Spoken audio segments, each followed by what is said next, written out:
I'm standing here on behalf of the PETAN chairman, who for logistic reasons, visa issues couldn't be here. So I aligned with the lawyer on the need to improve the mobility in Africa for all supervised services. It's also a great honor for me to be here after 20 years. I was there in 2003 during the offshore West Africa at the country club. And Dr. Andrew Ladder of Wood Mackenzie predicted that in the next 10, 15 years, the offshore of Africa will be littered with birds of FPSOs. And I think that's what we are witnessing today, right from Mauritania, Senegal, Tanzania, Mozambique, Nigeria, Ghana, and South Africa, all coming up with offshore activities. I belong to a service association of indigenous Nigerian technical companies established in 1990, which is about 34 years after the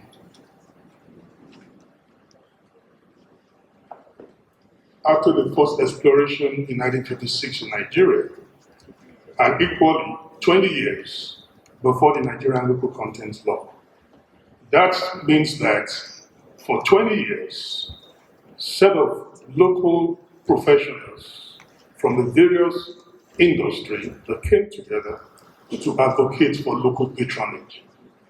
And the early fathers of PETAN were ex-country managers Shilom Bide, Albertine, Baker Hughes, GE, and they believe that they can actually come back home and add value to the local content development. And some of the advocacies over the years culminated into Nigerian content law. And basically, we have more than 100 service companies covering the entire value chain of the oil and gas industry. Of course, we collaborate with the Nigerian Content Oil Monitoring Board, and we proud ourselves as the product of Nigerian Content Monitoring Board, which is also the product of the Nigerian content law. And we pride the law as our law because we're part of it, a lot of private sector stakeholders engagement, and we see it as a good tool for us, as a catalyst. And of course, with the NNPC, the National Assembly, the OPTS, which are the oil producing companies, the PCTS, the likes of Islam and others. And right from the beginning, we've been involved in promoting collaborations, and we have a program, a conference called SciTech, which we use to leverage the network, create all industry marketplace between the various countries in Africa.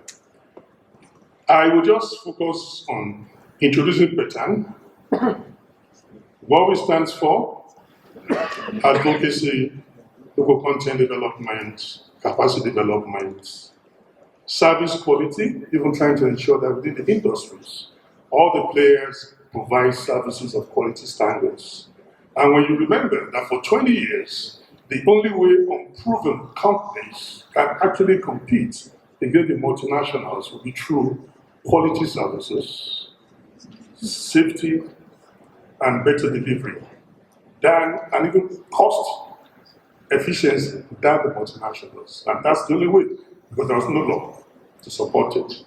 But after the law, there are a lot of transformations which the years of NCDMB will speak about. So basically, we work to facilitate businesses, support development of local content policies across in Africa, and trade missions at various frontiers as part of the challenges.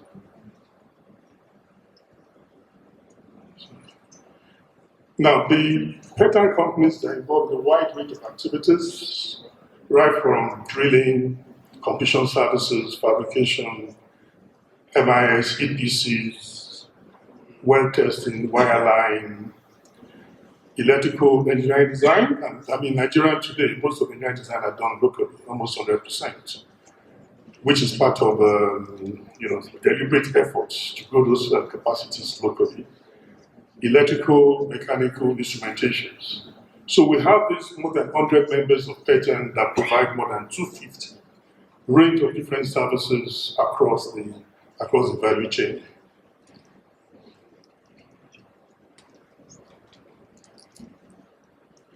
Now, our perception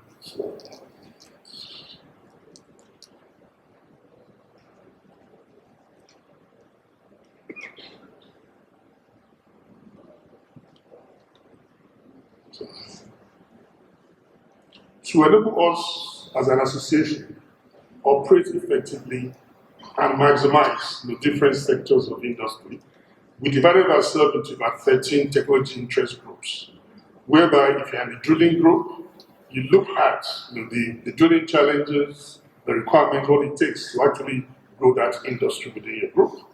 If you are in EPC, you look at the challenges for that industry. So we run through those 13 interest groups, which also help us to actually look at how we can actually develop the local capacities, look at the gap for each of those industries, and see how we can actually do better in that industry.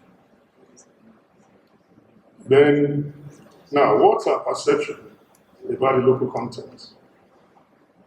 We believe that it's an economic catalyst. It's a business tool to create wealth. It is also what helps to grow the capacity.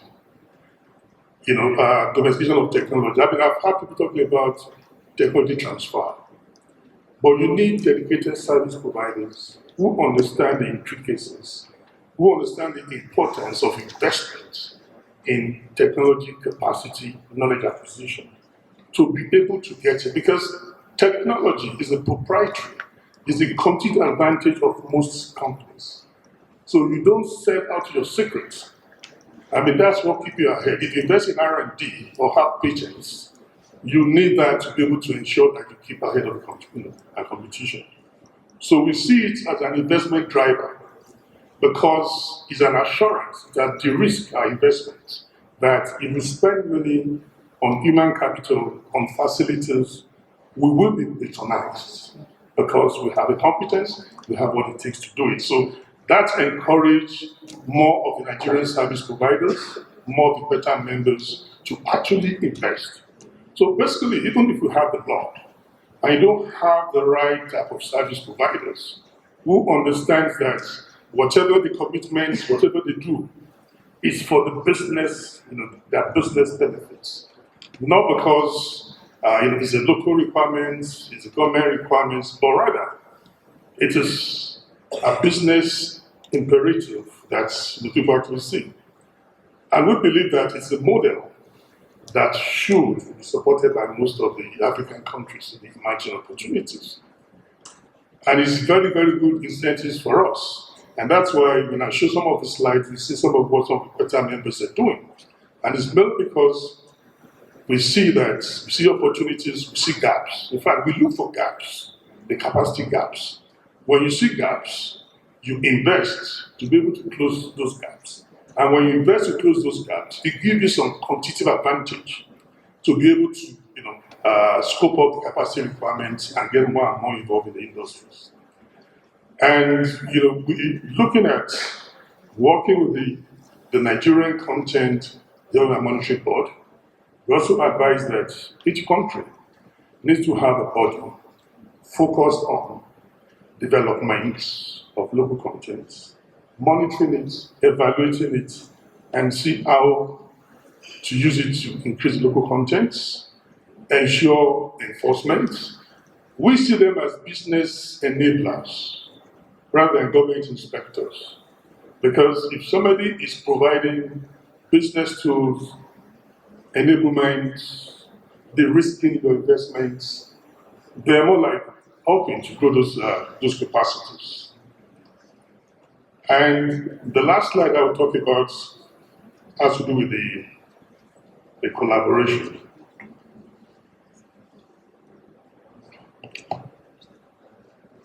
Petan is currently promoting local content collaborations among the service providers in Africa. And through SciPEC, we set up a collaboratory working committee. And the essence is try to see how to leverage experiences, share information, training, collaborations, joint venture within ourselves, and also try to develop a framework to ensure that we can have a much more organized collaborations within ourselves. So currently we have with ACLN in Mozambique, part of the association. We have with ATOX in Tanzania, GOSPA in Ghana, August in Uganda, ISIPA in Mozambique, ASCLR from Senegal, and other African countries, IQC, Namibia in yellow. That means it is actually imperative for the Namibian service providers to get organized, to come together, share information, rather than taking individual approach, come collectively, look at their problems, articulate it, engage relevant stakeholders in the industry. And that way, they can actually run miles. It will provide a recognizable business or collaboration platform with other service providers, across in Africa.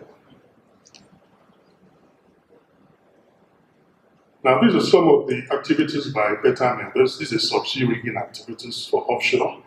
Nigeria have almost about 24 years deep offshore experience, right from the Shell Bonga. And today, most of the activities are actually supported by the local service companies in Nigeria.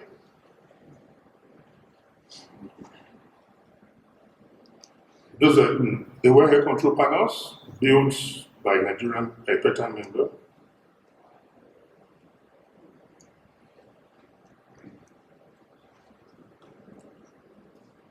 Module fabrication, done locally, built from the scratch.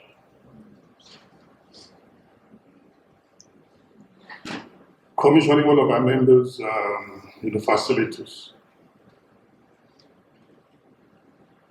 Now, in conclusion, it's important that we have organized local service providers in Namibia. The value chain, the contributions is enormous. A few minutes ago, I was talking about people's perception of Nigerian oil and gas contribution to the GDP. But people forget the extreme value created by the value chain. The services, the local production companies, the spin-off effects, the petrochemicals, all within the local system. So invariably, by the time you start listen to the figures of the kind of level of activities from NCDMB, you will actually realize that Nigeria, or Nigerian service providers, they've gone a long way. No oil industry can survive without the service providers. The E&P companies are more into the production plannings and explorations and whatever. But by the time it comes to maintaining the assets, they don't have the capacity, they don't have the resources. So they need the local people to be able to do that. We believe that local content law and guidelines are catalysts to the value chain development and wealth domestication. I was listening to the direct, indirect, and induced. And by the time the oil and gas money start entering Namibia, it will be visible.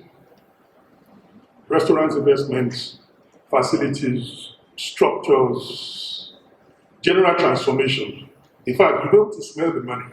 If you go to Kampala today, Kampala used to be one of the landlords in courts in the country.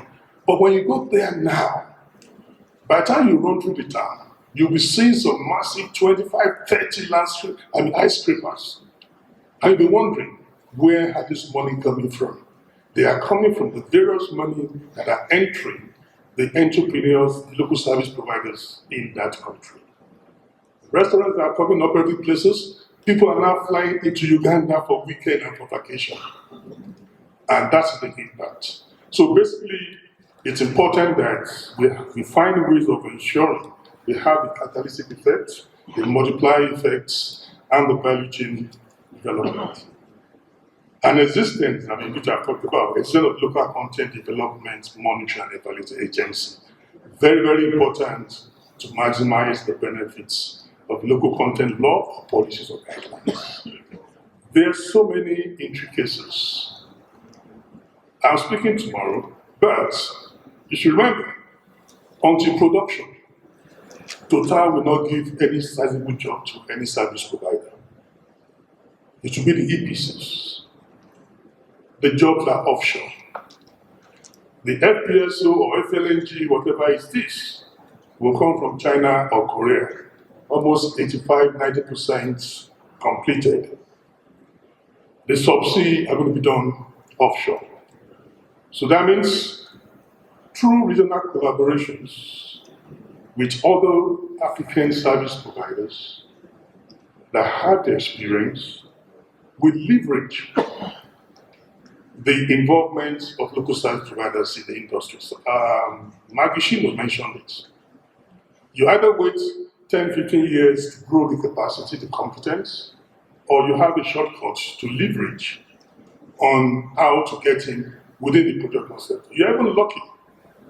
For us in Nigeria, for several years, we never knew about the contractual part of it. We just see the FPSOs coming in.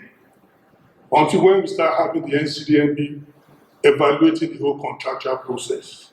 And then now you're having Nigerians as part of the construction of the FPSO, services on the FPSOs, on the FLNGs, and some of the platforms I'll show you that are for shallow water or on top of some of these production facilities.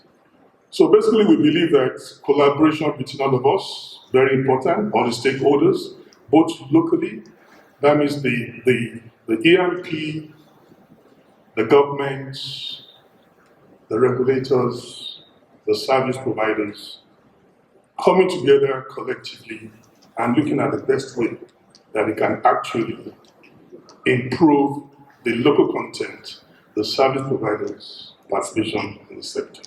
Thank you very much.